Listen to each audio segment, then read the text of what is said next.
नमस्कार दोस्तों, स्वागत है आपका नीत कौशाल इस यूट्यूब चैनल पर। और आज का जो हमारा सेशन है बहुत ही इम्पोर्टेंट सेशन होने वाला है। और हम आज जो बताएंगे वो आपको ओजोन परत के बारे में यहाँ पे डिस्कस करेंगे। ओजोन लेयर के बारे में डिस्कस करेंगे, ओजोन गैस का निर्माण कैसे होता है और ओजोन गैस का विघटन जो मानवीय क्रियाकलापों से हो रहा है उन सब के बारे में पढ़ेंगे।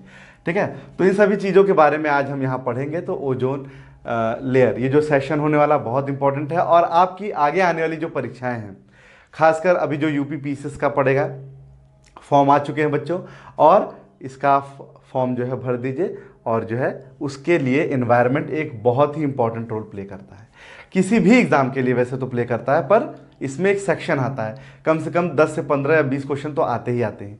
इसलिए अच्छे से इसको प्रिपेयर करना है और हमें बहुत बारीकी से चीज़ों को देखना है। ओजोन से क्वेश्चंस तो आते ही आते हैं, है ना, इसलिए हम लोग अच्छे से प्रिपेयर करेंगे, नोट डाउन जरूर करेंगे। नोट डाउन से चीज़ें क्या होंगी, हमारी तैयार हो जाती हैं और हम भविष्य में उसका रिवीजन अच्छे से कर पाते हैं। ठीक है, चलिए, लिखने से कोताही मत कीजिए, लिखते चलिए। ओजोन परत, आइए देख लेते क्या होता है। ओजोन परत पृथ्वी के वायुमंडल में प्राकृतिक ओजोन गैस की एक मेखला है जो सूर्य द्वारा उत्सर्जित हानिकारक किरणों से पृथ्वी पर जीवन की रक्षा करती है। ध्यान दीजिएगा, तो ओजोन लेयर कहाँ है? ओजोन लेयर जब आप देखेंगे, जब आप यहाँ से खड़े होकर ऊपर देखते हैं तो आपको दिखता है क्षोभ मंडल, जिसको इंग्लिश में बोलते हैं ट्रोपोस्फेयर। उसके बाद समताप मंडल, जिसको बोलते हैं स्ट्रेटोस्फेयर। उसके ऊपर होता है मीसोफेयर यानी क्षोभ मंडल, मध्य मंडल, और उसके ऊपर आयन मंडल, जिसे बोलते हैं आयनोस्फेयर।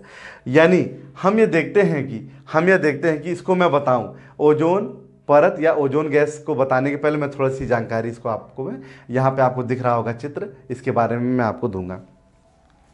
जैसे मान लीजिए अर्थ है ना, ये अर्थ है, ये अर्थ है, यहाँ पे जीवन है, मानव जीवन यहाँ पर व्यतीत कर रहा है। जब आप यहाँ से ऊपर की तरफ देखते हैं बच्चा, तो आपको क्षोभ मंडल दिखता है। क्या दिखता है? क्षोभ मंडल। तो क्षोभ मंडल एक ऐसा मंडल है जहां पर मौसम संबंधी सभी घटनाएं होती हैं। बादल का बनना, वर्षा होना, तमाम जो घटनाएं हमें देखने को मिलती हैं वो ट्रोपोस्फेयर में ही देखने को मिलती हैं, जिसका विस्तार अगर हम देखेंगे तो 0 से 12 किलोमीटर के बीच में है। बहुत ही इंपॉर्टेंट है, ध्यान देंगे। यहाँ यानी धरती से ऊपर यानी 0 से 12 किलोमीटर का जो रेंज है वो ट्रोपोस्फेयर का रेंज होता है, जहाँ पर मौसम संबंधी घटनाएं, बादल का बनना, बादल का फटना, तमाम घटनाएं जो होती हैं वो यहीं पे हमें देखने को मिलती हैं। तो जब हम 12 से 50 बढ़ेंगे, मतलब जब 12 से 50 किलोमीटर की ओर बढ़ेंगे, तो इधर हमें स्ट्रेटोस्फेयर देखने को मिलता है। क्या देखने को मिलता है? स्ट्रेटोस्फेयर। 12 से 50, 12 से 50, इसी में 20 से 30 किलोमीटर मोटी ओजोन लेयर पाई जाती है। ध्यान दीजिएगा, स्ट्रेटोस्फेयर में ही 20 से 30 किलोमीटर मोटी जो है ओजोन लेयर पाई जाती है। और इसी ओजोन लेयर के बारे में हमारा आज का ये जो सेशन हम जिसके बारे में डिस्कस कर रहे हैं। इसके बाद 50 से 80 किलोमीटर मीसोफेयर पाया जाता है और उसके ऊपर 80 के प्लस जो है आयनोस्फेयर पाया जाता है। तो ये 4 लेयर होती हैं बच्चा वायुमंडल की। सबसे पहले तो आपको यही तैयार हो जाना चाहिए, क्योंकि क्रम पूछता है। कैसे पूछता है अभी मैं बता रहा हूँ। आप इसको कैसे याद करेंगे?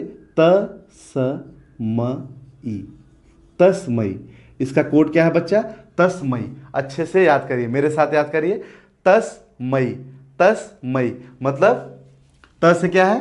ट्रोपोस्फेयर, ट्रोपोस्फेयर है। स से स्ट्रेटोस्फेयर है, म से मेसोफेयर है और ई से आइनोस्फेयर है। ये इंग्लिश की टर्मिनोलॉजी को मैंने यहाँ पे हिंदी में लिखा है। अगर हिंदी में बात करें तो क्षोभ मंडल, समताप मंडल, मध्य मंडल और आयन मंडल। तो क्षोभ मंडल एक ऐसा मंडल होता है जिसमें सभी मौसम संबंधी घटनाएं होती हैं। समताप मंडल एक ऐसा मंडल जिसमें आप देखेंगे तो हवाई जहाज़ों का उड़ना, और वहाँ पर एक ओजोन लेयर पाई जाती है बच्चा, जिसकी मोटाई होती है 20 से 30 किलोमीटर, 20 से 30 किलोमीटर। और उसके बाद मेसोफेयर यानी मध्य मंडल, और उसके बाद आयन मंडल। आयन मंडल एक ऐसा मंडल है जिसमें रेडियो तरंगों का परावर्तन होता है। ये जो भी चीज़ें मैं बता रहा हूँ ये आपके परीक्षा के लिए बहुत ही ज़्यादा इंपॉर्टेंट है, तो ध्यान दीजिएगा। आयन मंडल ऐसा मंडल होता है जहाँ से रेडियो तरंगों का परावर्तन होता है। और उसके बाद है आपका एक्सोस्फेयर, आयनोस्फेयर के बाहर क्या एक्सोस्फेयर, जिसे बोलते हैं बहिर्मंडल। तो ये तो कैटेगराइजेशन था, हम बात कर रहे थे ओजोन लेयर के बारे में। तो ओजोन लेयर क्या है? ओजोन लेयर वही है जो पृथ्वी के वायुमंडल में प्राकृतिक ओजोन गैस की एक मेखला होती है, जो सूर्य के द्वारा उत्सर्जित होने वाले हानिकारक किरणों से पृथ्वी पर जीवन की रक्षा करती है। यही अभी तक मैंने अभी आपको बताया, और ओजोन और यहाँ जो डिफरेंट लेयर थे एटमॉस्फेयर की, इसके बारे में मैंने समझाया। अब ये ओजोन गैस बनती कैसी है, कैसे इसका फॉर्मेशन होता है, ये हम यहाँ पर पढ़ेंगे। यहाँ पे ओजोन गैस कैसे बनती है। ऑक्सीजन अणुओं के सौर प्रकाश, ऑक्सीजन अणुओं के सौर प्रकाश की पराबैंगनी किरणों के साथ अभिक्रिया से ओजोन का निर्माण होता है, यानी ओजोन गैस का निर्माण होता है। यानी जब आप देखते हैं, आप ये देख रहे हैं कि जो ऑक्सीजन है, मतलब जब O प्लस O2 का जब मिलन हो रहा है, तब O3 यानी ओजोन गैस का निर्माण हो रहा है। तब किसका बच्चा निर्माण हो रहा है? ओजोन गैस का निर्माण हो रहा है, यानी O3 का निर्माण हो रहा है ना। यानी जब ऑक्सीजन अणुओं की अभिक्रिया होती है किससे? जो सूर्य के प्रकाश की हानिकारक यूवी रे है, अल्ट्रावायलेट रे है, इसके साथ, तब यहाँ पर ओजोन गैस का बच्चा निर्माण होता है। ठीक है, तो यह है ओजोन गैस के निर्माण का क्रम, कैसे निर्माण इसका हुआ है। तो जब ऑक्सीजन का जो मॉलिक्यूल है वो किसके साथ? सूर्य के प्रकाश की हानिकारक अल्ट्रावायलेट रे के साथ अभिक्रिया करता है, तब ओजोन गैस का निर्माण होता है। अब ओजोन गैस बन गई, और इसका विघटन कैसे हो रहा है, आइए ये भी समझ लेते हैं। मानव जनित प्रक्रिया, जिसके कारण वायुमंडल में क्लोरीन ब्रोमीन परमाणुओं का उत्सर्जन होता है, ये ओजोन विनाश का कारण बनते हैं। जब ये पदार्थ, कौन? क्लोरीन और ब्रोमीन, जब ये पदार्थ समतापमंडल में पहुंचते हैं तो अल्ट्रावायलेट रे इन्हें CFC, SCFC, CCl4 आदि गैसों में बदल देते हैं, जो कि पर्यावरण के लिए, ओजोन लेयर के लिए बहुत ही खतरनाक होती है। यानी हम यह कह सकते हैं कि मानव जनित प्रक्रिया किस तरह से जिम्मेदार है, क्योंकि जो भी हानिकारक पदार्थ वो उत्सर्जित कर रही है, वो अर्थ में वो ऊपर जा करके पृथ्वी के टेम्परेचर को बढ़ा रही है। हम सिर्फ इन्हीं गैसों की नहीं बात करेंगे, हम ग्रीन हाउस गैसों की भी बात करेंगे, जिसमें जलवाष्प, carbon dioxide, methane, nitrous oxide, chlorofluorocarbon, halons वगैरह गैसेस आती हैं। ये गैसेस मानव के द्वारा उत्सर्जित की गई हैं और ये अर्थ के टेम्परेचर को लगातार बढ़ाने का कार्य कर रही हैं।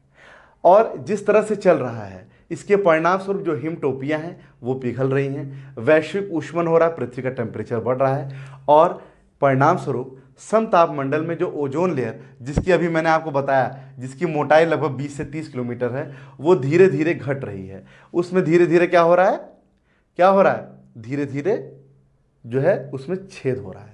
और अगर इसी तरह से अगर इसको रोका नहीं गया, इस पर कोई समझौता नहीं हुआ, या इस पर कोई अगर रोक नहीं लगी, और निरंतर इसी तरह से अगर ये चीज़ें चलती रहीं, तो आगे भविष्य में बहुत ही खतरा हमें देखने को मिल सकता है। क्या मिलेगा? कि जो सूर्य के प्रकाश की हानिकारक यूवी रे हैं वो अर्थ पे डायरेक्ट पड़ेंगी, और जब वो अर्थ पे डायरेक्ट पड़ेंगी तो स्किन कैंसर जैसा रोग होने की संभावना हो जाएगी। और कैंसर तो आप जानते ही हैं कितनी हानिकारक बीमारी है। तो जब स्किन कैंसर होगा, चमड़े का कैंसर हो जाएगा, तो इससे जो है आगे हमारी जो वंशज हैं उन आगे जो है जीवन यापन करने में, और ये बीमारी वे जो है निरंतर आगे जो है फैलती रहेगी। यहाँ तक कि अगर मतलब अगर इसको नहीं रोका गया तो ये जीन्स में भी परिवर्तन ला सकती है, मतलब जो मनुष्य का जीन है उसमें भी चेंजेस ला सकती है आगे चल करके। तो कहने का मतलब यह है कि मानव जनित क्रियाकलापों को रोकना चाहिए। अब मैंने जैसा कि बताया है, मनुष्य क्या है? मनुष्य जो है, आज का जो मनुष्य है वो प्रौद्योगिकी मनुष्य हो गया है। वह यह जानता है कि जो मैं कार्य कर रहा हूँ वो मेरे लिए ही नहीं सही है। ये ठीक उसी प्रकार से है जिस प्रकार कालिदास जिस पेड़ की डाली बैठे थे उसी को काट रहे थे। ठीक उसी तरह से पर्यावरण के साथ मनुष्य वैसा ही व्यवहार कर रहा है ना। तो कहने का मतलब इन सभी चीज़ों पर हमें रोक लगानी होगी, और हमें इनके संरक्षण के लिए जो है निरंतर प्रयास करने चाहिए। तो आगे जो भी संरक्षण कार्यक्रम है ओजोन से रिलेटेड वो भी हम बताएंगे। पर आज का जो हमारा टॉपिक था वो ओजोन लेयर और ओजोन गैस का निर्माण कैसे हो रहा है, और साथ ही साथ हमने विभिन्न जो है मंडलों के बारे में भी यहाँ पढ़ा, और कैसे कैसे गैसेस बन रही हैं वो भी हमने यहाँ पे देखा। इसमें सिर्फ इतना ही इम्पोर्टेंट था जो मैंने आपको बताया, जो कि आपकी परीक्षाओं के लिए बहुत ही ज़्यादा इम्पोर्टेंट है।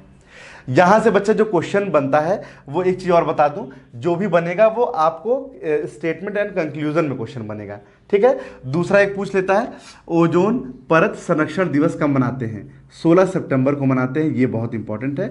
यहाँ से एक क्वेश्चन ये आता ही आता है, विश्व ओजोन परत संरक्षण दिवस कब मनाते हैं? 16 सितंबर को मनाते हैं।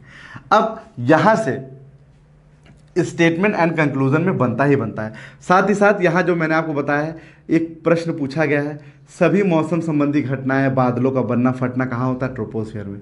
हवाई जहाज किस मंडल में उड़ता है? स्ट्रेटोस्फीयर में। रेडियो तरंगों का परावर्तन किस मंडल से होता है? आयनोस्फीयर में। ये सभी प्रश्न बच्चा बनते हैं और आपके परीक्षाओं में निरंतर पूछे गए हैं। तो जो प्रश्न ट्रेडिशनल हैं, जो आए हुए प्रश्न हैं, वो आप गलत मत करिए। बाकी कॉन्सेप्ट यहाँ मैंने बताया है, आप उसको समझिए। आप इसको जितना सुंदर समझ सकते हैं, जितना अच्छा समझ सकते हैं, वो आपके ऊपर है। यहाँ से बताने के बाद थोड़ी सी आप अंडरलाइनिंग कर लीजिए, रीडिंग कर लीजिए एनसीईआरटी की, तो और भी कॉन्सेप्ट आपका क्लियर हो जाएगा। और मुझे लगता है कि मैंने आपको अच्छे से बताने का प्रयास भी किया है। तो मिलते हैं नेक्स्ट वीडियो में। आज के लिए मैं इतना ही रखूँगा। धन्यवाद।